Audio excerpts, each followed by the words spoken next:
All right. Well, welcome everyone to the podcast, week 11 of UConn Fantasy Football, our first live stream. So hopefully this fucking works.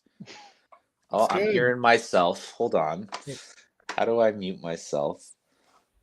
Um, okay, we're good. I was looking, I had the stream open and unmuted, so that didn't help. But here we have Cormier with us as usual. So first off, Cormier, how are you doing? Good. I was just double checking it's working. It is working. I can see it.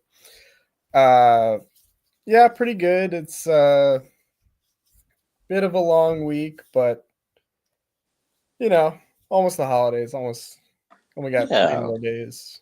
yeah, excited for Thanksgiving for sure. I agree.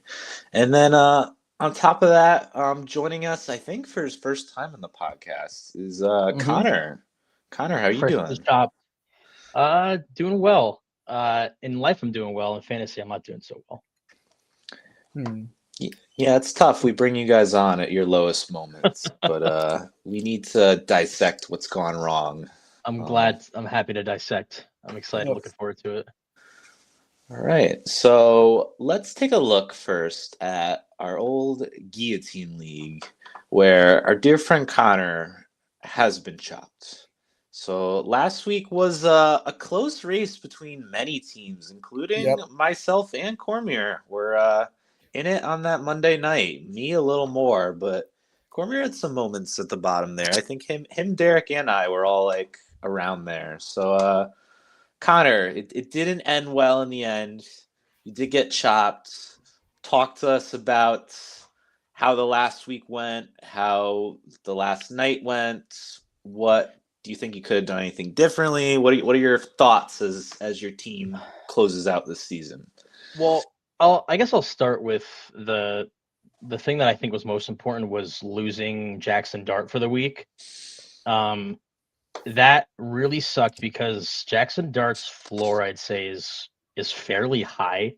Like I Mhm. Hmm. I I mean his lowest has been 17, so it's fair to say his floor was 18. And hypothetically, if he had gotten 18 points, I think I'm safe this week. So him being gone sucked, but I mean I guess I made the right call with starting Gino versus in a scenario versus like Bo Nix because Bo Nix had less. But I mean that was issue number one was Hmm. the quarterback. Issue number two, my running backs failed me heavy. Mm. Saquon had a low week, and I mean, I'd say even throughout the season, like he hasn't really been himself in terms of how he performed last year. Hmm. So him and Judkins combining for what 15 points, 16 points. That was also another hit to the ego there. Um, so I think just all around, my team failed this week heavy.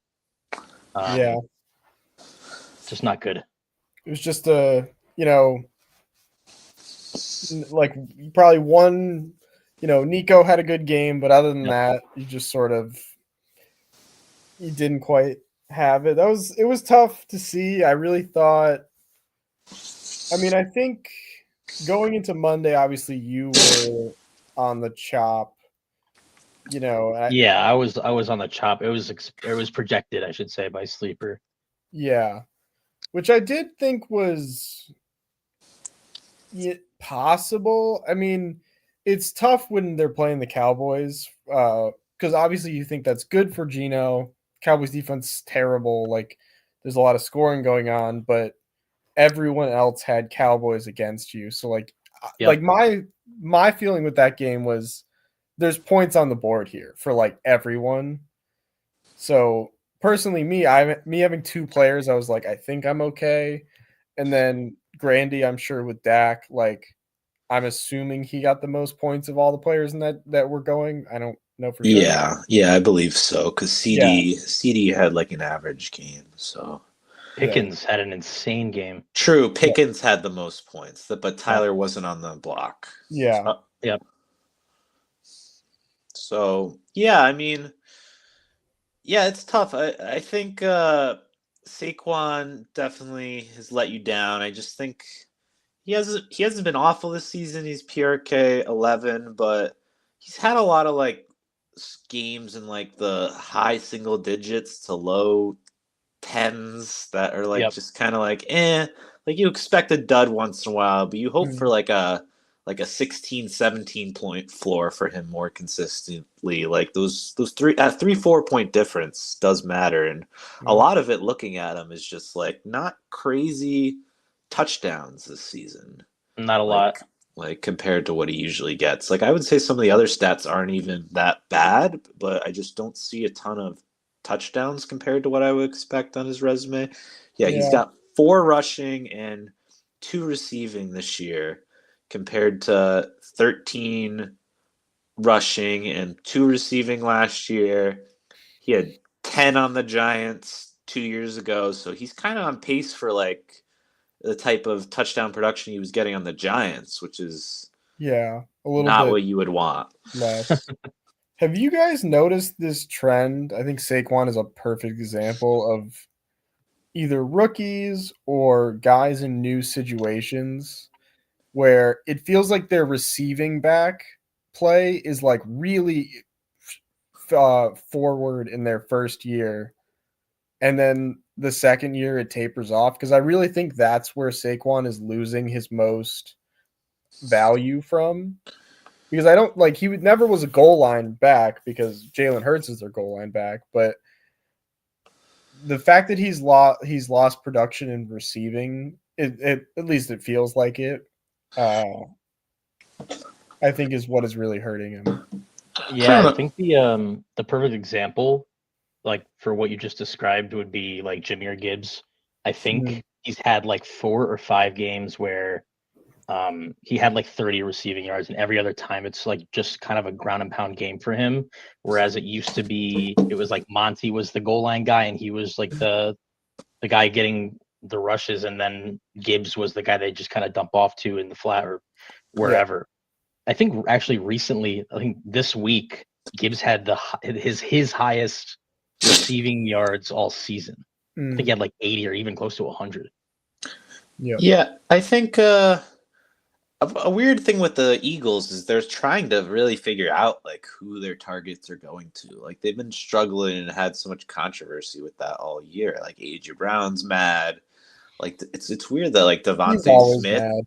He is always mad. He's like such a baby about that. But then you got Dallas Goedert, you got Saquon, so they do have like a lot of them, and the Lions have a lot of like receiving options that you're kind of splitting between. So it is, it's a weird thing, really, especially when you're such a rushing team. Yeah, like, they just it feels don't really like they don't need it. Way.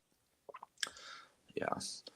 So I am looking at his receiving work, and it's not really down from last year. He had 33 receptions for 278 yards last year. So that's 6.4 yards per target, or 8.4 yards per catch.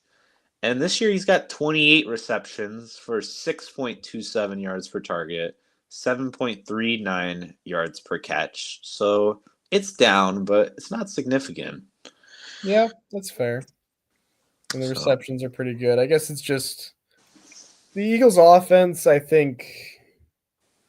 I think it's probably too early to judge it even all, but it does feel like they're just more forgettable this year. Yeah, I agree. Worse, just forgettable. Mm-hmm. And that might be what I'm feeling.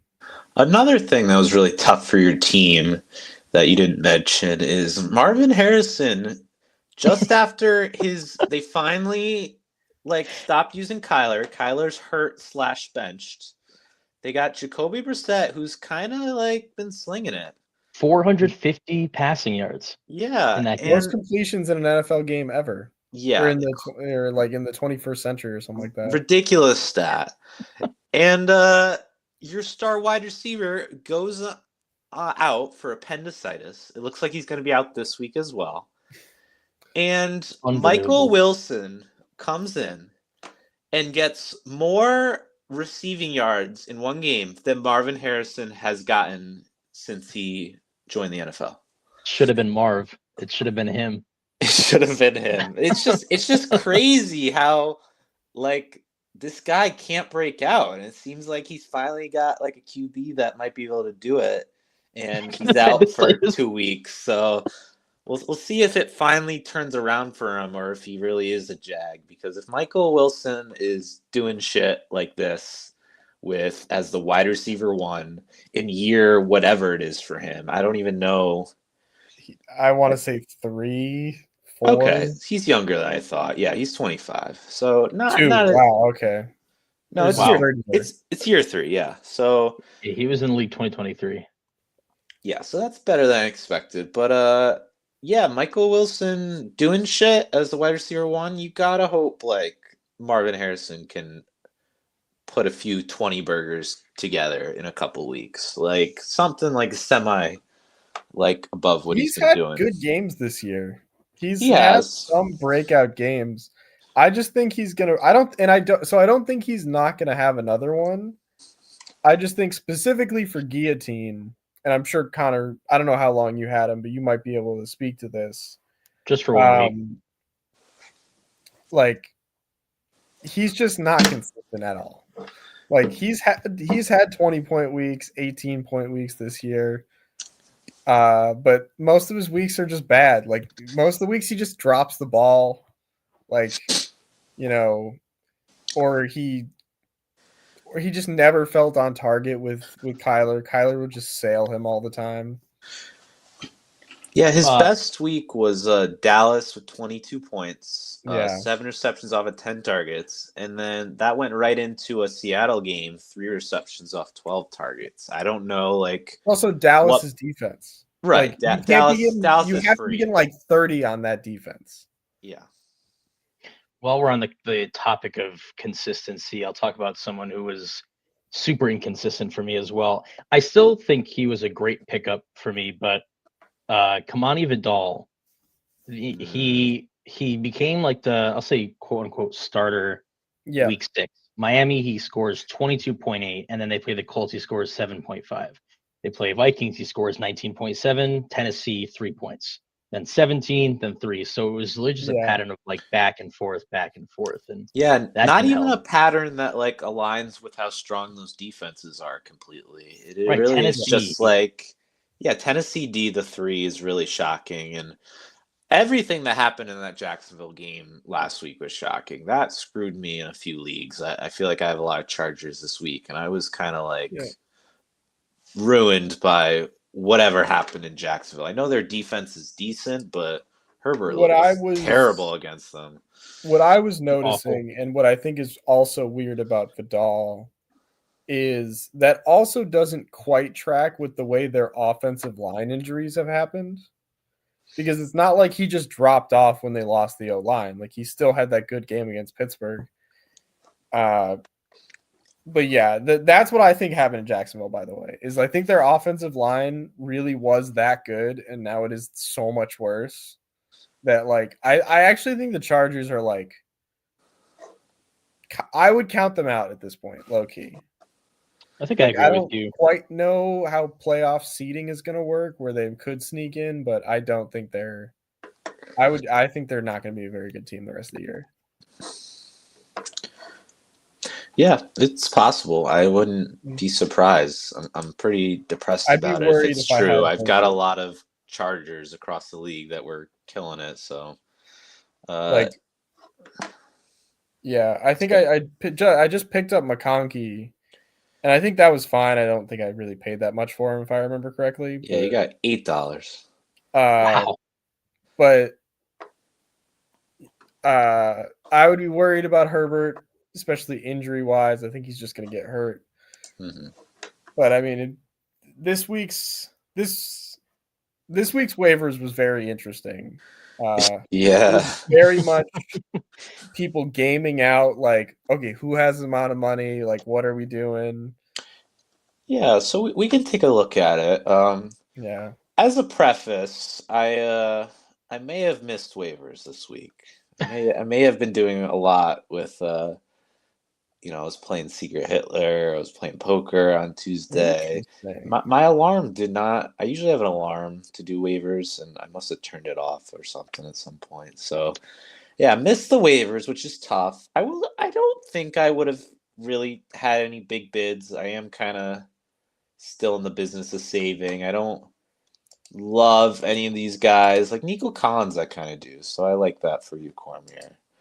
But So Jefferson's been bad. The only one I would have wanted that went for $0 that I'm pissed about is Jackson Dart. I would have definitely paid like $5 and got him. And now I'm probably starting Aaron Rodgers this week because Herbert's on bye. So he's playing Bears, which D isn't great. So hopefully good. But He's got a I'm wrist not injury convinced too. he's going to play this week. yeah, I'm a little worried. but I'm not convinced he's going to play this week. You should pick up Davis Mills I mean, I do think Davis Mills is like on decent. stream. yeah, but Davis Mills is playing tonight. I don't. I want to wait. That is true. If Rodgers plays this weekend, and if he doesn't, there's enough guys on Yeah. waivers that I'll pick. Though Yeah, like Gino. look at Adam, Gino, JJ. Those aren't exactly ideal. Shadur Sanders projected 12 points against Vegas. I guess it's against Vegas. That is going to be a That's hell of a good. game. I could see Danny Dimes just went on questionable today, like limited in practice. So I might need a quarterback, which has been my team's problem for the last like 3 weeks. I've just been recycling through, and it almost fucked me this week with Tua, but I did okay otherwise. But yeah, I might need to play I've had to roster like 4 quarterbacks the last 3 weeks. It's actually been kind of crippling for waivers. That's why this week I actually thought I had a good shot because I was like, I only need to pick up 1 quarterback. And I did all the math with like, I basically was like, I'm not bidding. I decided not to outbid this person right behind me. I don't remember if that was Derek or if it was Tyler. I think it was Derek. I decided to just outbid the 51, and then I like put like an extra couple dollars for everybody. But yeah, I definitely prioritize Nico Collins over Justin Jefferson. Yeah. I think Jackson Dart is not Jackson Dart. I think JJ is trash. Yeah, he I is. agree. Like, I think That was he's a mistake horrible, on my part. and I didn't want him. I still don't really want running backs. I was surprised to get Lad at $8. Thought that was weird, but I also don't quite have I don't know if I'm really what I'm doing with him, to be honest. Looking at the price that Jefferson went for versus how much I spent on him makes me sick. Yeah, like, but I think that was a huge mistake on my part for this season. Is I spent like a huge chunk of my FAB on Justin Jefferson, and I didn't get what I wanted out of him for the price I paid. Yeah, I mean, you were paying for him with like Carson Wentz level play, and you just didn't get that translated when it came to Jefferson. I mean, it's tough because, I felt good about Jefferson coming into the season because you saw him play with Sam Darnold, and you thought this Vikings O-line is great, and he feels QB proof. But it turns out that was more on Sam Darnold being like pretty good because he has been solid with Seattle, and more than solid. He's been pretty good. He looks like a good QB now. So now you're like, yikes! Like I think JJ's clearly not as good, and more than that, he looks straight up bad. Yeah, it says more about JJ McCarthy than it does for Justin Jefferson. I mean, I have Jordan Addison, and the amount of times that Jordan Addison has become like almost useless because JJ cannot throw an accurate deep ball, and that's like Addison's whole game. So he's just overthrown. Like Addison has had. He looked great with Wentz. I thought he had an even bigger improvement with Wentz. He is so good. I think he is so good, and JJ is just that bad. Like if he can get someone who can give him a chance, he looks so good. Like against like in contested balls and routes. Like his last 2 weeks, Jordan Addison has gone 2 for 7 and 3 for 11. Oof. Like, yeah, the moment I mean, I've been out on JJ for a bit, but the getting all the false starts at home, I still think is like absurdly bad. I don't know any quarterback who's been that bad. But the point last week that I really stood out to me was I watched a really crucial third down where JJ is like, I'm thinking in my head, I'm like, how are you not looking right at Jefferson? Like I get it, it's the play. He might not have called it, whatever. But like as a quarterback, you should know you should trust in that dude to like be your guy on that huge moment. Like there's so many games remember like when Kirk Cousins so many games Justin Jefferson was like Kirk Cousins's safety net to just get through it and like be able to have someone open no matter what. And this dude just doesn't even realize it.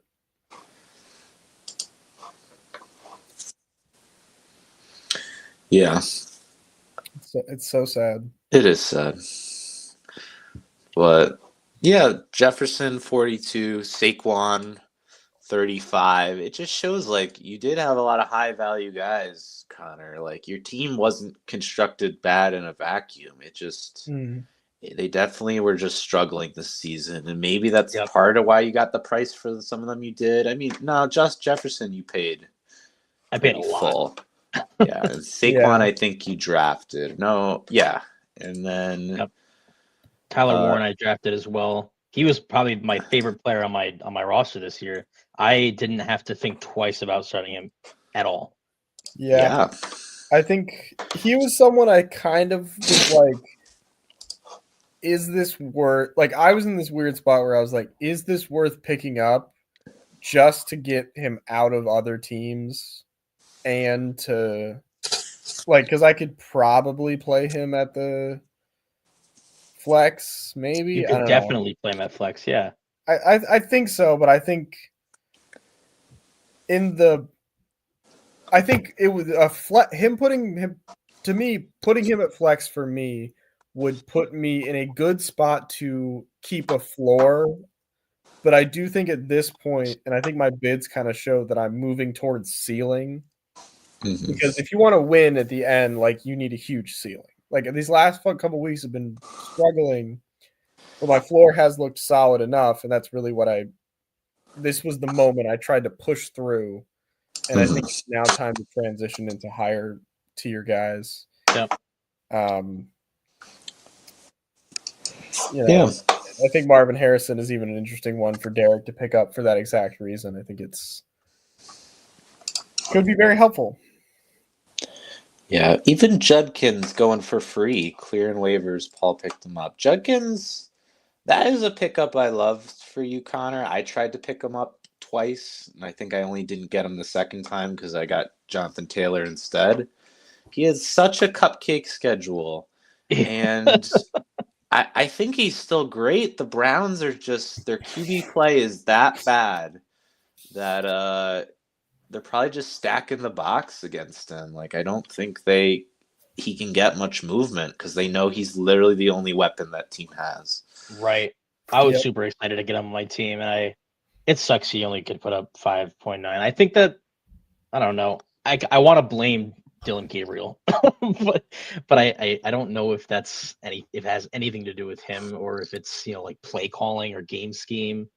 I think Baltimore's run defense is kind of good. Their pass defense is definitely more their problem. Well, I know their defense was just super injured. I don't know if that was still the case towards the end of the season. I kind of stopped paying attention to them. Mostly, I would say, from what I remember. Yeah, it's just sort of. I also think the Shedeur thing didn't help at all. Like Shedeur looks. I mean, it seems like everybody in the football world kind of knew this before. That's why he fell so far. But like Shador does just look. He's not good. Like he doesn't quite have it. Like I personally think he's gonna have a great game against the Raiders. he might. I mean- I would love to be wrong about him, but I seriously think he could be just not good enough. I don't want to be wrong about him. He's a tool. I'm fine with him being bad. Like the media gives him so much attention, and he's just some douchebag. Like, Yeah, what's wrong why- with that? I Big don't ego. know. It's not a feel good story that the fucking dude that's high on his horse like figures it out. Like It's Johnny that's Manziel. it's not gonna humble him. That would be so cool if he was just awesome. Yeah. But I don't think he ever will be. Yeah. But yeah, and the last notable thing, I picked up Michael Wilson and I dropped Cortland Sutton. All That didn't last long. $234 down the drain because he's looked awful for 4 weeks. He did nothing against. He got 10 against Dallas. He got 9 against Kansas City. 5 against the Raiders. Like fucking. Maybe I will regret that. But Troy Franklin looks like the number one target right now. Like Yeah, it's killing me. Yeah. that was totally unexpected. Like, I thought I think. Cortland. Yeah, I think Bo Nix just like has been figured out a little. He's not like awful to the point where I don't think he can like start or doesn't No. like deserve to start or anything. No. But he has sort of been like, I feel like we've already seen his ceiling. Yeah. And that's not that promising. Like he doesn't seem to have this like next level. You know, he's clutch, but he just can't run a full game. Like No. I- That's going to get punished against like better teams that run Yeah. a more thorough game. Like you can take a comeback against the fucking New York Giants, but you can't do that against the Chiefs and the Bills Yeah. consistently. Maybe the Bills, they like to blow it too. Yeah, but- I mean, it is, you know, I think there's a lot of even good quarterbacks who can't fully run a game, but you have to either be like wicked freak athlete or put that together to actually like ascend to like a real Super Bowl contender, in my opinion. Whenever Lamar figures out how to run a full game, we'll win the Super Bowl. Yeah, I mean, I agree. Yeah. So, looking at our projections this week for Guillotine, it's interesting where most of these teams are at. Paul currently a little off in his projection because Joe Flacco's been switched to a 0, so he'll probably jump back up when he puts someone in. But when I looked earlier today, besides the first and last place teams, everyone else was in the 140s. Second, third, fourth, fifth, sixth. So all essentially the same projection. I think like a difference of 9 isn't really a big difference when your scores are that high. Like that's very Except for- negligible. I would say Mathis has a pretty huge. Right. So Yeah. Mathis is the Lamar person not and in those. Mahomes. Yeah, Mathis is the person not in those 140s who has taken quite a jump. He's in the high 160s, 169. Holy. And he's currently the fab leader. So Mathis has really constructed this team well as we head into the end of the season. Like, I think he got Mahomes for $42, which he timed That's that nuts. well. The Mahomes Yep. Dak week where him and I both got them. Though Mahomes, like, has only gotten 11 and 14 the last 2 rounds, but one of them was against Denver. He got 14. So you think he can bounce back. He's got Houston and Denver in this stretch, though. So he's got some tough Ds. But other than that, he's currently rostering 3 QBs on his bench. So interesting there. I think he's trying to like. I mean, I'm assuming he's trying to like choke people out because, like, I know I've had to pick up quarterbacks. Like, the reason I couldn't even go for Mahomes. I've said this before, but like, because he had a bye week, the week I just needed quarterbacks, and I didn't feel like I could roster that many. But yeah, I guess when you have this much money, you can afford to do it. Like, Yeah, I mean he's got Flowers and Brown on the bench too, so it's not like the two guys he's also holding aren't like really good. So it is a very impressive roster construction he's got going in here. He's done very well. yeah, I think, you know, I don't know. I do think that this team, yeah. I guess I can see. It's probably the favorite still. I think it's It's a Yeah. really good team. I mean, he's It's got looking- Gibbs, Lamar, Puka, Kittle, Mahomes, and JSN. I mean, right there. Those Rashee are high Rice. ceiling guys. And Rashi Rice. Yeah. Yeah. This is a good team. I didn't realize that until I just looked at it. yeah. He's done well.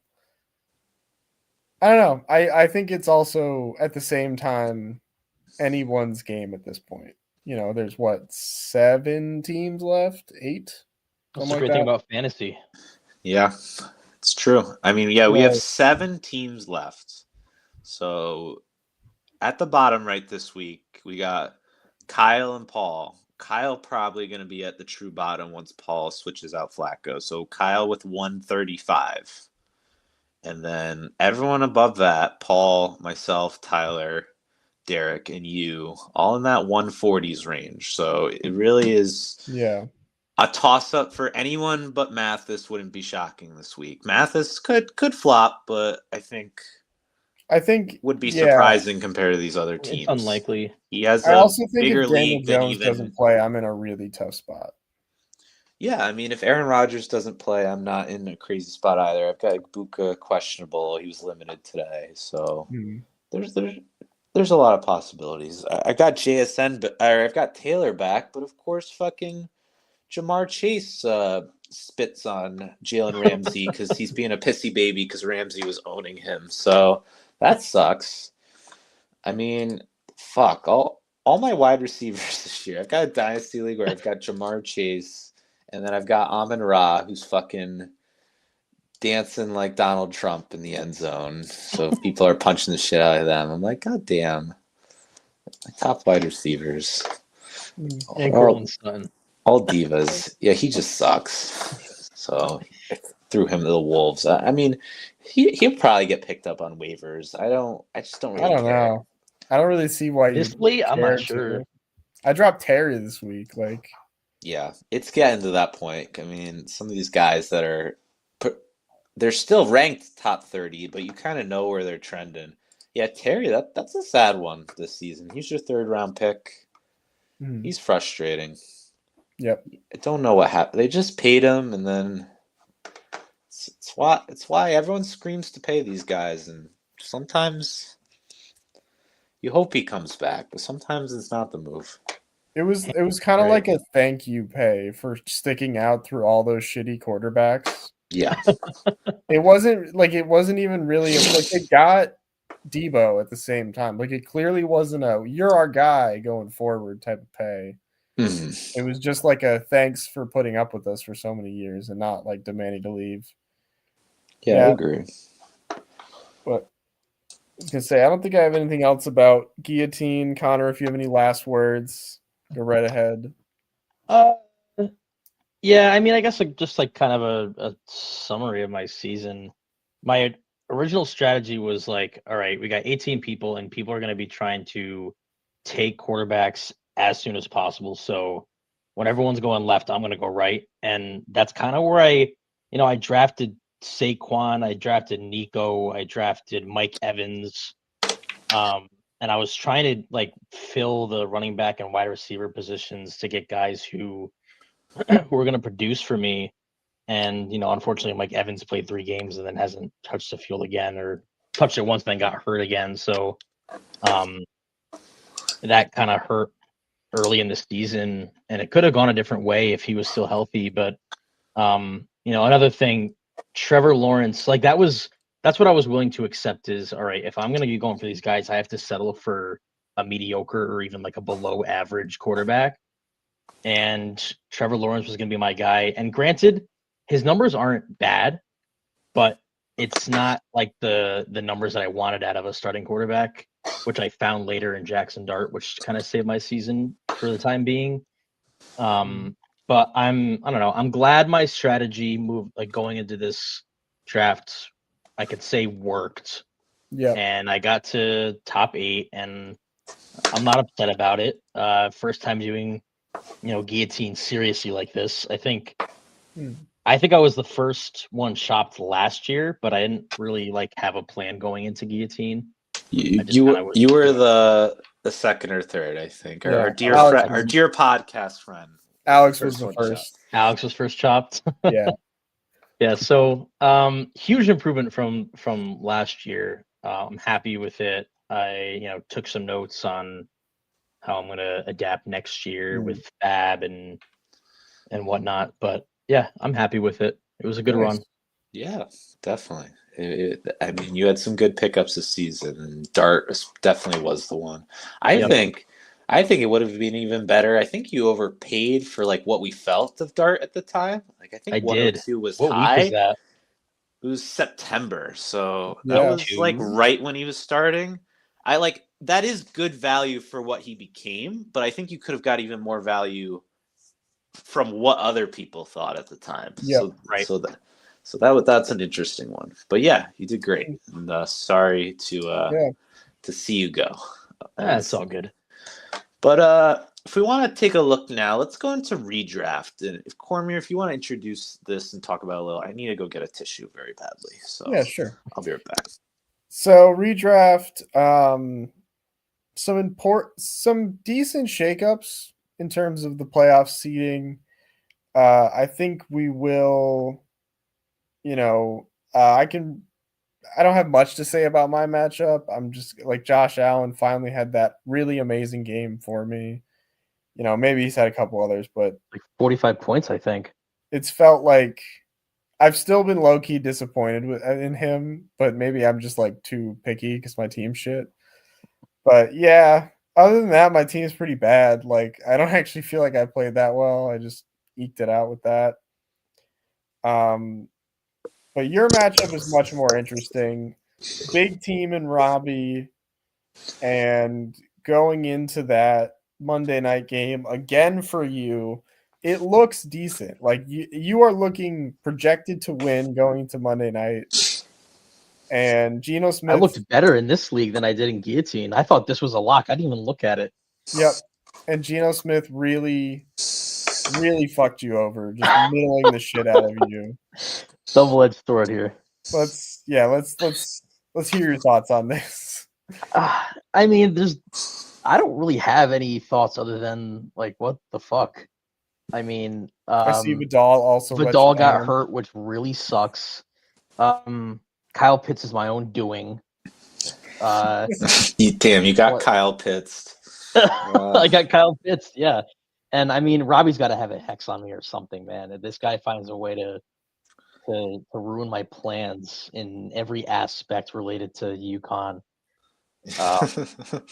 But I mean, it's funny because the guys that won him this week, Geno and Pickens. I mean, Pickens was putting up those same numbers for me in another league. That it's still it wasn't. I was like, all right, if Robbie's gonna beat me, I give Pickens more so I can win in this other league, and then I ended up losing by 1.4 in the other one too. So it's every single one of these guys, are mostly just Pickens and Geno. All of them did enough just to screw me over in every possible way. It was the worst case scenario. Oh my god! But this needed to be a crucial win for me because I'm playing CJ next week, and I'm not expecting a win there. Yeah, you're gonna have London either out or with Kirk Cousins at quarterback, who historically I've read has not been as good with London. No, I think London's not going to play. And then Vidal is on bye, and even when he comes back, it's probably going to be Hampton after the bye. So yep. So I've got, I think, Kareem Hunt and Kenneth Walker starting for my running backs. That's been the story for my team for the entire season, really. At the beginning of the season, I was like, all right, my draft really wasn't that great. I can't really fix my running back room. Nobody wants to trade, or I really can't even offer anything to try and get a better running back, maybe like Baker, but I had low expectations moving through this season, and then I kind of started to win a little bit. And I thought, hey, maybe I have some hope. And then so not only this loss was brutal, but there was a week, I think, let's see, was it week 9? No, I played Grandy week 9. That was a close matchup too. Week 7, I played Cooper, and Cooper didn't even start his lineup. He started Debo Samuel, who didn't play. And just he like Brian Robinson Jr. had 3 points for him too, and he beat me by 1.1. Yeah, your kicker getting 0 that week is fucking crazy. I dropped him immediately, and that was Cam Little. Yeah, like that guy's hitting like what 66, 67-yard field goals. Yeah, the fucking record holder for longest field goal. He has had he gets 0. He was just on such a fallow period there.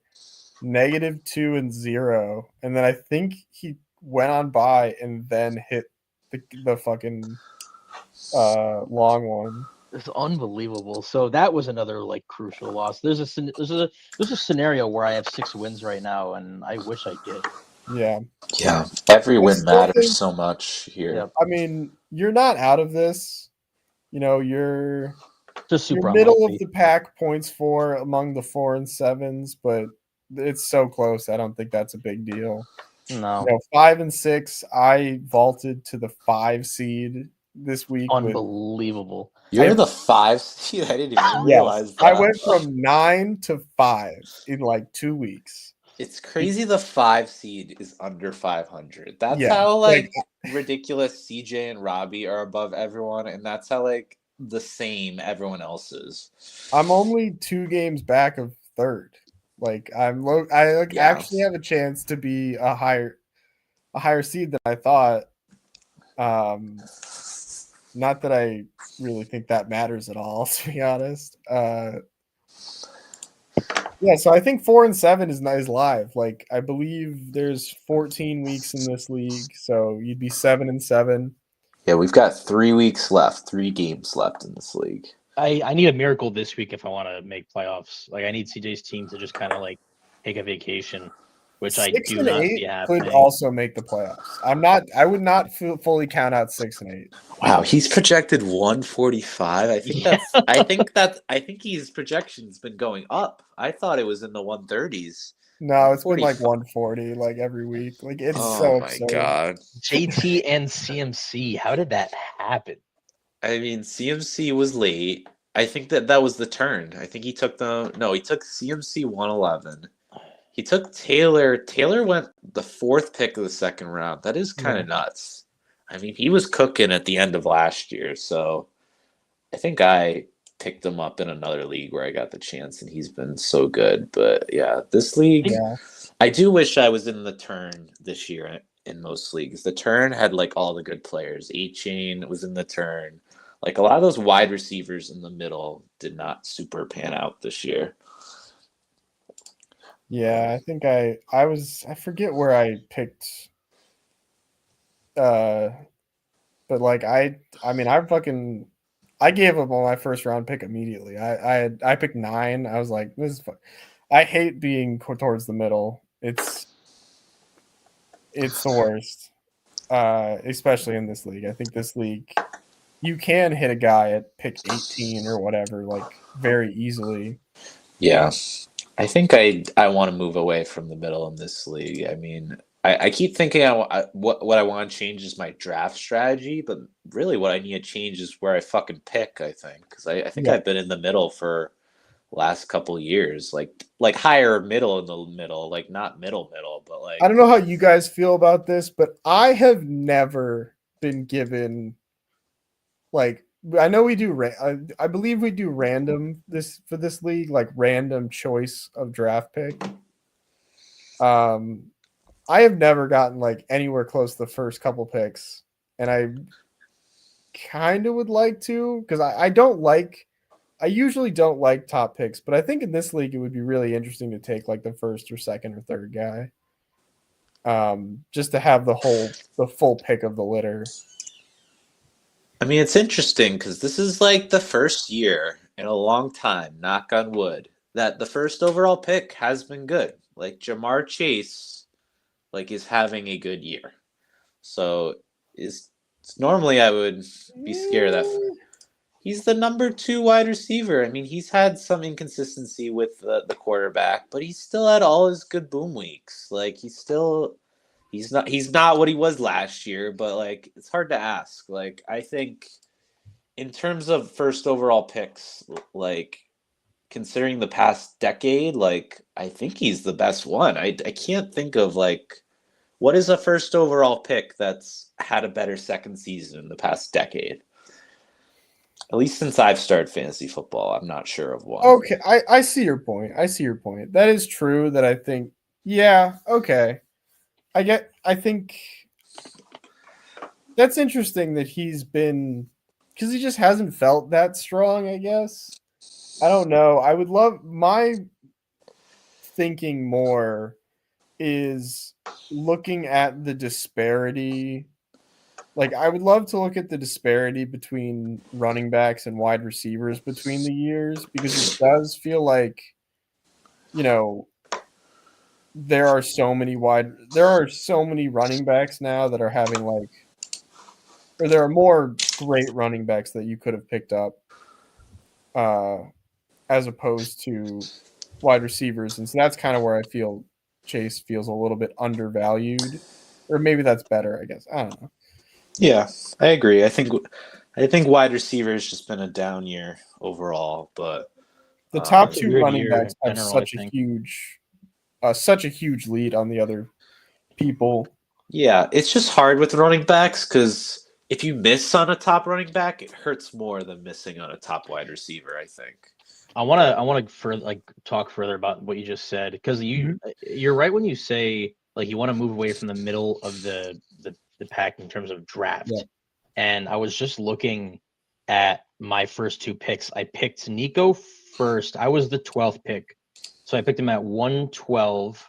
And then on the turnaround, I decided to draft Drake London at 203. And then Jonathan Taylor went at 204. And like that's looking back, obviously I should have taken Jonathan Taylor. But like what you just said is I was so scared based off of Jonathan Taylor's injury from I think it was it last year, the year before, that like I didn't want to be stuck with Jonathan Taylor and then be dealing with the same shit that I was dealing with, last year. So Mm. I was like, all right, let me just double up on wide receiver. And then I ended up having to draft RJ as my first running back in the draft, and Yeah. it just went downhill from there. Yeah, I look at like when you got to that pick, the Terry McLaurin pick where you went for the third wide receiver, and like I don't really think that was like obviously Terry's had a bad year because he's been hurt, but I don't even Yeah. really think that was a mistake considering the running Who went backs that after, came yeah. after. Like none of them have been crazy. Like James Kenneth Conner Walker, hurt. Kenneth Walker's below average right now. It was just like all the yeah. running backs that were at value were taken like 3-4 rounds later. Like if you Yeah. wanted value out of one. So the part that hurts more is who Yes, not then, taking Jonathan Taylor after and JSN being taken right before you. Yeah. what could have been. Yeah. CJ Yeah, I taking both think of those. I mean, a CJ's draft, obviously, when you're right next to CJ, he's having one of the best redraft years I've ever seen. So hard to Yeah. compare. Yeah. I also think that I really did think even coming out of the draft, and this is how I really felt, is if I could look at anyone's first 2 rounds right away, I would have 100% said I thought I would want E's team, like I said, going more towards the end. I thought E knocked it out of the park their first 2 picks. Next Great two pick. are not quite, but fine. And I think I was kind of surprised for you, Connor, that you took Collins over Puka. That might have been an injury thing. I don't know, but There was all that talk with Matthew Stafford at the beginning of or before the that's season even right. started, and so I mean, I've got Puka and Nico in a dynasty league, and I was like, I don't know, I'm okay with either of these guys. Puka was obviously the better choice there. I'm not necessarily upset that I took Nico, but yeah, I missed out on the Puka pick for sure. Yeah. We'll see how Nico does going through the end of the season now that he's healthy. That Yeah. could be something that, benefits. That could be something that benefits you going forward, at least. Hopefully. Yeah. All right. So, anything else with redraft that we're looking towards? I mean, so we talked about Connor's matchup this week. I talked a little bit about mine. Yeah, I guess the one thing I'd say, I'm still in fucking last. I'm a game behind all the 4 and 7s. My team's actually looking a little better. If Josh Jacobs is out for any significant time, then I got Emmanuel Wilson and McMillan kind of had a breakout week. Michael Wilson doing something for me right now. So they've got life. Troy Franklin, I have, who I don't know, suddenly Bo Nix's favorite target for some fucking reason. Didn't they go to college together? I think I read that. They went to like college together, and people think that's why that he's like Troy Franklin and Bo. Yeah, I thought I read that, but I could be wrong. Yeah, but my team's got a little life, and obviously playoffs is only 2 games out right now, but I think there's too many teams that one game is significant. If I were 4 and 7, it'd be different, but I think that one game will be the difference for me, even if I win out. I think 6 and 8, considering the 8th place team is currently 5 and 6. I don't think I think I'm out of the playoffs, which just sucks. Another UConn redraft league year, another missed playoffs. I mean, what can you do? I'm so bad in this league. I mean, I think someone like Robbie, who's only played fantasy football with me here, probably thinks I'm hot garbage at fantasy football. And I think I have my moments, but this league, man, I don't know. I mean, Yeah, Troy Franklin and Bo went to the University of Oregon together. Yeah. University of what? Oregon.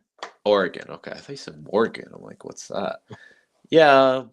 I don't know. If Neighbors isn't hurt and if Lamar is healthier for more of the season, then maybe it's a different story. But Oh, you have Neighbors. I didn't even see that. yeah, I had Neighbors. So that sucks. Second time I've drafted a giant player first overall in this league, and they had a season-ending injury in the first few weeks. So I had Saquon the year he went down. So every time I get hyped about the Giants, they fucking kill me. So yeah, sucks. avoid them next draft, and maybe your luck will change. Yeah, I mean, Neighbors will be fucking wide receiver 2 under Dart next year if I skip him. So you never know. Yeah, right. But yeah, I don't know.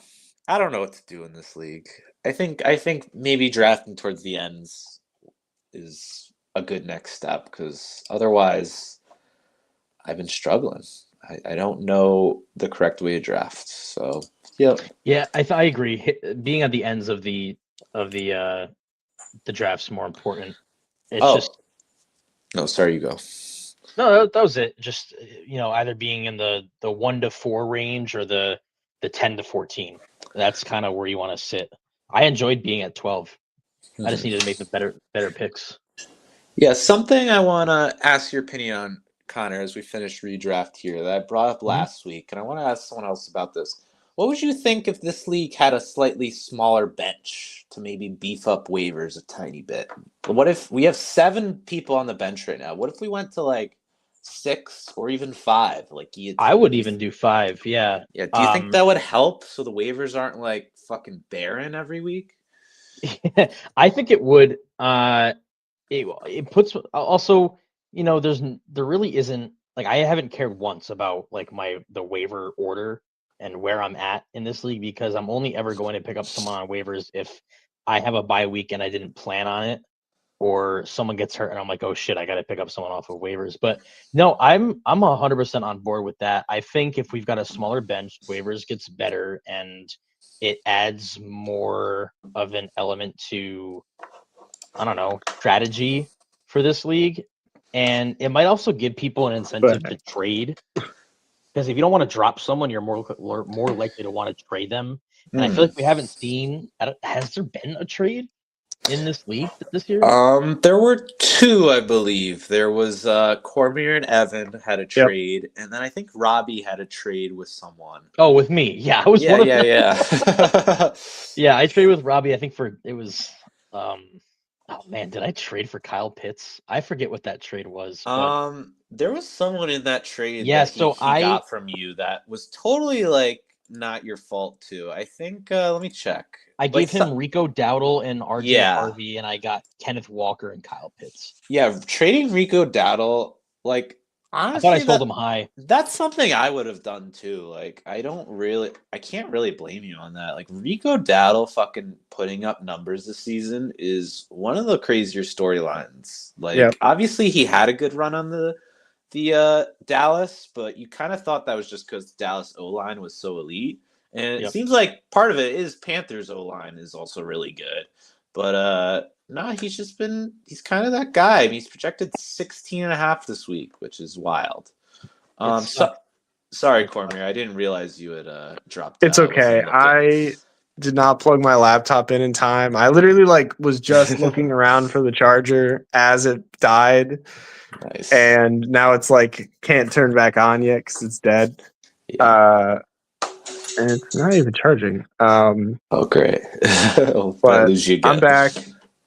I did not think of that wrinkle, Connor, about trades being more like. I was more mixed on the smaller bench, or at least just a little bit wondering if there's other options to increase waivers. But I do like that point. I think increasing trades in this league would be really interesting. I still feel, I was the other trade, and I've said this before. I'm probably sticking with this. I think it was a bad trade that didn't matter.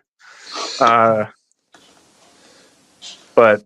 I think I'd say the same exact thing for my trade. It didn't matter. Well, it didn't matter for Robbie. It definitely mattered for me because I would love to have Rico Dowdle right now, and I thought he was not going to maintain the numbers. But yeah, I think trading is important for a league, and I'm on board with the smaller bench. I think it gets people more active too in a league, and I was sitting there man, I'm stuck with. I don't even know Kareem Hunt and Kenneth Walker and Rico Dowdle, and I'm asking everybody for a running back. I was throwing trash at Grandy, hoping he'd give me something. And I would even say, do you have one other running back that's just off this week? Correct. Vidal's hurt and he's out. Right. Okay. So you were running Vidal for a bit. Vidal and Walker. I do think you kind of have. I actually don't, for this league, think you have awful running backs. But I think that more just speaks to the league itself. Especially when the two best running backs are on one team, everyone else is playing for third at best. Most teams don't have multiple running backs. I used to, and now I don't. But and even my team doesn't feel like it has that terrible running backs. For what it is. Mm-hmm. Yeah. Yeah, it is crazy. I've got Kyron who's been solid, but then I've got a rotation of Dave Montgomery who just hasn't done what he did as an RB2 the past few years. He's getting just a little worse each year, it feels like. And which you would expect. So maybe that was pretty stupid of me, that pick. I don't know. It's not a surprising regression. So it's just kind of a bad pick. And then Krosky Merritt, I fucking hate that guy. Everyone, he's the biggest bust of the fantasy community this year. Thinking he was going to be all something, and he's been nothing. So much hype behind this has happened to Washington running backs multiple times now. Brian Robinson Jr. Yeah, they keep coming in and being this guy's got the starting job right out the gate. And it's ooh, maybe they just didn't have an option. Yeah. Yeah. But, Survivor redraft. It's, we need to add Fab. Yep. Well, number one note for next year. And then maybe think about starting discussion on the benches. I think at least to 6, like I think is a good move. Yep. But maybe even 5, depends on what people think. But 6 for sure. I do think there's just like you just have no options on waivers. Like I was actually saving my waiver priority. I was doing the opposite of you, Connor, because I thought the only way I could save this season, the way it was going once Neighbors went out, is to hit on whoever the hot guy is one week. And it was one of the Chargers running backs. And of course, I picked the wrong one. I picked the old guy, which, is usually against my MO, but I trusted my sources instead of my gut. I tried to use stats, and stats failed me this year. I thought I know Vidal's name was cooler, so I grabbed him. I mean, sometimes that's all you need. It's good vibes. This might be going too far, but if we do go down to 5 bench, I feel like we would also have to consider we could cut defense. Defense and kicker. Yeah. I mean, that would, because it does suck in the big league that it does feel like sometimes you do use that extra roster spot for another defense or kicker, especially when one's on bye. So that would kill you with the 5-person bench. Like, I think that is one of the big reasons we use the extra benches for defenses. So I have fucking 3 defenses right now. Like, it feels ridiculous, but like there's nothing on waivers that I've been excited about, and my team's been so shit that I'm like, at least I got some waiver options. Who should I pick up? Fucking Isaiah Hodgins? Like, maybe Greg Dortch. Maybe. Wide receiver too. I don't care right now. Like, my team is so bad. I really don't care. So I'm sticking with my defenses. Whatever. Yep. Fair enough. That's where I'm at. Yeah. Like, I think those guys going to save my season? No. So. Yeah, I think that's a worthwhile thing to think about. Yeah. If we cut defense and kicker, I really think we could go down to 5, and that would be, almost 30 more players on the waiver wire. Yeah, I'd be on board for that.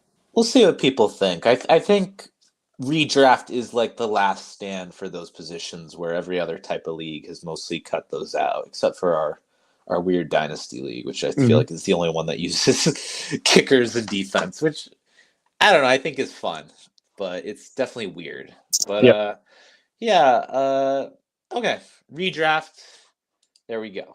And then briefly, we'll touch on dynasty, not too long, because Connor isn't familiar with our ways. But I want to pose this as a slight week of mourning for myself and Cormier, who lost terribly in very different ways. Cormier, why don't you talk about your way, which was the one shootout of the week in this league? I have said everything that I have said has gone wrong with this season has happened this week. I have lost another wicked close game to Seth. The score doesn't even speak to how close it was, because going through, I believe it was a Sunday night shootout. I believe it was done before Monday. And I have JSN playing. I have Rashid Shaheed playing. I have the Seahawks kicker. He has the Denver kicker. And it's just like right as Rashid Shaheed catches a pass to bring the kicker into like winning the game range. And like, so I'm like, all right, great. I get some points and the kick, hopefully. Will Lutz hits like 2 crazy field goals, takes the lead too far. I'm like out of it. And the Seattle kicker misses a 65-yarder, which like that right there is, huge points. It was really tough. It was so hard to just see it happen again. It felt like it was gonna happen, and I just still felt bad about it. I was like, come on. Yeah, Derrick Henry having one of his best weeks this season since week 1 too. So, but Lamar, I felt like a lot of my guys had fairly solid week. Although Lamar, I was like, what the fuck, man? Like, I was like, what the fuck is happening, Lamar? And the Mark Andrews rushing touchdown really did rub me the wrong way. That Best is play of the year. crazy. I didn't even hear that. I didn't see that. Yeah, he had a game-winning, like it wasn't the last play, but it was the game-winning like 30-yard rush touchdown off a fake. 30 yards? It was something like it was a lot. They It was faked the like punt or something. No. it was like a fake tush push Yeah, it into was. a out route or out You should check it out. Cody. outside It's a really handoff. good play. I have to look at that. I'm surprised I missed that. You know, I have him in other leagues. It helped in those leagues, but I was like winning anyways, so it was kind of like, all right, whatever. Yeah, And the at only first I didn't- Raven you don't have is tough. When they it was have- like, but I didn't quite feel like I was out from that. That was what was worse in hindsight. Is like I felt like I could get like I thought Lamar had maybe one more drive or Henry had a couple more points in him. Like I really thought there was a little bit more to be done for my team, and they just didn't. Like and Seth's team. It's I have to win out now. yeah. It's probably not happening. How come, Dynasty sucks. Like I your just kickers can't. Don't have whole numbers. How come what? Your kickers aren't scoring whole numbers. I think Cormier's had like 14.7. Yeah, we we have slightly added, odd like- kicker points. What is it? it's anything over like 40 or 30 or something like that is like 0.1. Yeah. So like a points per 35-yard field kick is yard over 3.5. Got it. I like that better personally. I actually, speaking of how we're like one of the only weird dynasty leagues with kickers. I love that we have kickers. Yeah, I like our settings for kickers and defense in this league. So I think that helps it. I They kinda put up a wish- lot of numbers. Like they really do. Like I feel like I always, whenever I look at redraft, I'm always surprised. I always forget that there's a different kicker and defense rules in that league. Yeah. And because those I think are the defaults where this one's a little weird. And Mm-hmm. I don't know how we ended up on these rules. Like I don't remember ever discussing it, but I do like them. I kind of wish the other leagues had these kicker and I defense think rules. this is actually the default. Like the default sleeper. Oh, did but we change the others to match ESPN? I believe so. I think that's Oh. what it is so I love these rules. I think it actually makes kickers worth it. And I mean, I even feel bad. Like this year I dropped Fairbairn because he was on IR, and I kind of regret it in hindsight. Like it wasn't really a great drop in hindsight. Yeah. I don't know. A tough loss for you. I want to mourn my own loss. I managed to do the opposite. I had like Mark basically throw me a game, and my team just threw it back. They did everything wrong. I played Chargers D this week, and they got -2, which blows my mind. I mean, I didn't really think Jacksonville was that bad or that good. I mean, they're coming off a 14-8-16, and I'm like, they can't do anything like that. And I had Denver playing KC. I should have just played Denver, but I don't know. That like -2, that's the difference. If I dropped, that's one of the differences. If I didn't play a D, I win this week. How many points did you lose by? I can't see. I lost by 1. Oh. Yeah. The thing is, I don't even blame you for starting Chargers defense. I wouldn't have started Broncos defense against the Chiefs. No. And then the other thing I could have done is I chose to play. I have Daniels hurt. I have Jones on bye. I chose to play Goff over Purdy because Purdy's coming off of injury. I usually don't like starting anyone off of injury unless they're like a lock RB1, QB1, and Purdy's not that for me. So I was like, Goff. He was projected similarly. He's had a good last few weeks, but I got just one of those Goff games. It wasn't even like one of those games where they score well and he just doesn't get anything. The Lions just kind of got shut down by that Philly defense, which happens. A surprise. Do you remember if they were at Philly or at Detroit? They were at Philly. Okay, that's what I thought. And I think something you're going to need to watch out for, and any Jared Goff owners is going to need to watch out for, Is the road? not just the road, but being outside in the cold. Oh, I've never heard of that. He does He is work much worse. look in up Golden his Bay. dome versus outside stats. They're very different. Like, he is one of the big dome quarterbacks. I always knew Tua for that, because the joke was like Tua only did well when it was warm in Miami, because he was a really bad like anywhere road in the north guy. For golf, it's definitely more dome outside, but I think the outside gets amplified when it's cold, you know? But yeah, I mean, I would say the two premier dome quarterbacks are him and Daniel Jones. I think Daniel Jones is part of, I think, his resurgence this year is playing in a dome every game versus the Giants having the worst field in the whole NFL. Yeah. So Goff, if I play Purdy, I win. Cook and Rico Daddle, both against not the most amazing matchups, both had good games. And then McConkey again, Chargers. It's really just the Chargers. Pearsall back from injury. I knew that was a possibility, a game like that, but I didn't really have a crazy better option, so I'm not as bummed about that. Addison 10 points is honestly amazing considering what that game was. He got that a touchdown, I think his first reception in the last like 4 minutes, and got basically all of those points on that touchdown. He was like 0 for 5 before that, and one of them was a drop. Like, it wasn't all McCarthy. He had a really bad drop, but just in general, like, McCarthy has not done it. Really bad. Sutton fucking blows. Rashee Rice playing against Denver D. What can you do?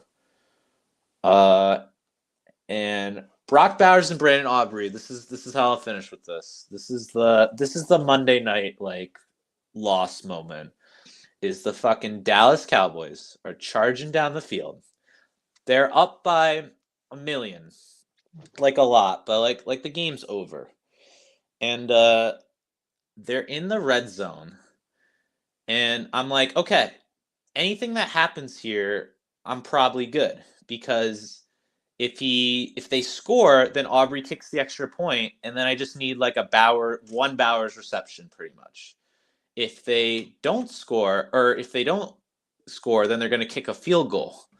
But it turns out the way the score was, if they kicked a field goal, I think they would have been like down by 1 if Vegas scored like twice or something. Like I calculated like in the ridiculous scenario, but enough that like the math says they also were just like in range to run the clock out. Yeah, so I get why they didn't do that, but fucking throws the pass. CeeDee Lamb drops an easy pass. So that was a touchdown too. Yeah, so no extra point. And next drive, Brock Bowers immediately gets 1 catch. I'm down by 1 point. And I'm like, this is it. He needs 1 more reception. And like 2 plays in a row, nothing. 4th and 1. Sacked. Sacked. It was so pathetic. It was such a it was every drive in that game, so I can't really point to that one specifically. But oh my god, like I feel like all the players on my team this year are in, not all of them, but so many of them are just suck because of QB play. Like Sutton has gone downhill since Knicks. Bowers, had that amazing week, and then 2 weeks in a row, you're like, this is the best tight end in the league, and he's doing this. Like, he's the only weapon on this offense. He should be getting fed. Like 7 through 12, it should be so much more than that. And you know it. You know it's the Raiders because Genty is doing like nothing too. Like, he's even worse. Addison getting killed. McConkey like getting killed. That's maybe less Herbert and more like injuries. The O-line, like you said. Yeah. So just I don't know. I'm a little bummed about the way my team is trending. I mean, fucking went out of a playoff position this week, which isn't the end of the world. Like, I'm only 1 game out, but I am playing CJ this week, who has he's not crazy, but a really good projection, 164. And I don't know. I need Paul to lose, basically. I feel like I'm falling out of it with the Sep, CJ, Dan tier. I think Dan's team is really good. He's got the highest points for. Basically, everything is working for Dan this year. He's got T. Higgins has had a good stretch. I mean, he's having another week where Jamar is out, so he's going to probably have a good week. McMillan's had a good second half. That guy looks good. And then who's this other guy that I think's on bye? He had Keenan Allen was doing things for a sec. Yeah. I don't know. Like Dan, Stephon Diggs is good Devontae too. Adams has been keeping up with it. Kelsey's still kind of doing it this season, like more than you would expect. Like he's still a good target. Like you keep thinking that guy's gonna fall off. McCaffrey's just fucking McCaffrey.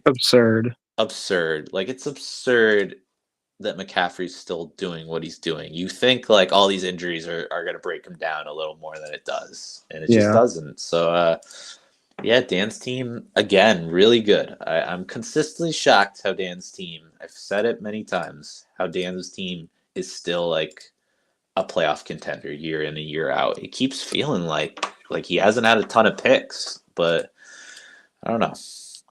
Seth's team looks great. CJ's team has had some bad luck, but I think is still like put together the best team.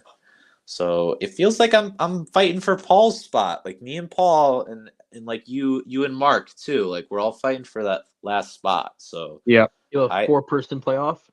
Yeah, there's a 4-person playoff and a 10 team, and the 3 people that haven't made playoffs. So we started this league in 2021, so it's year 5, and 3 people haven't made playoffs yet, and it's myself, Cormier, and Paul. So you guys are so close. I think one of us is gonna get it, and I think the other 2 are gonna miss. Get it. Better look next year.